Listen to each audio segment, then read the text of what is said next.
امید و بیم۔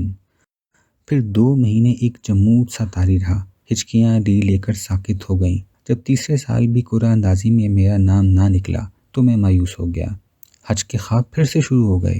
اب ان خوابوں میں کوئی خوشخبری نہ ہوتی تھی، بلکہ رکاوٹیں پیدا ہونے کی خبر سنائی جاتی۔ کبھی راستے میں سانپ آ کھڑا ہوتا، کبھی راستے کا پل بیٹھ جاتا، کبھی کوئی خوفناک مست راستہ روک کر کھڑا ہو جاتا۔ میں نے قدرت کو لکھا، خوابوں سے ظاہر ہے کہ حج کی بات فسخ ہو گئی، میں مایوس ہو چکا ہوں۔ قدرت نے جواب دیا، آپ کے مایوس ہو جانے سے کوئی فرق نہیں پڑتا، اللہ تعالیٰ بندے سے کبھی مایوس نہیں ہوتا۔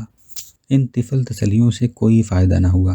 میں نے سوچا، ہٹاؤ، وہاں جا کر کرنا ہی کیا ہے۔ 1 سال گزر گیا۔ پھر ایک روز قدرت کا خط موصول ہوا، لکھا تھا، انشاءاللہ اس سال بیت اللہ میں حاضری دیں گے، آپ تیار رہیں، درخواست دے دیں۔ اگر قرعہ اندازی میں نام نہ نکلا تو بیروت پہنچ جائیں، میں بھی بیروت پہنچ جاؤں گا، وہاں کوئی نہ کوئی انتظام ہو جائے گا، انشاءاللہ ہم منزل مقصود پر پہنچ سکیں گے۔ اس خط کی آمد کے بعد میں حج پر جانے کی تیاریوں میں مصروف ہو گیا۔ سب سے پہلے میں نے حج پر 7-8 کتابیں خریدیں، ان سب کو بار بار پڑھا، نقشے حاصل کیے، جدہ، مکہ معظمہ، مدینہ منورہ، مینا، عرفات، سب مقامات کو پن پوائنٹ کیا۔ حج کے ارکان کی فہرست بنائی، ممنوعات کو الگ قلم بند کیا، بھولی ہوئی نماز کو ازسر نو رٹا۔ پھر میں نے حج کے ارکان کو سلسلہ وار لکھا اور آخر میں ان آیات کے معنی یاد کرنے لگا جو حج کے دوران مختلف مقامات پر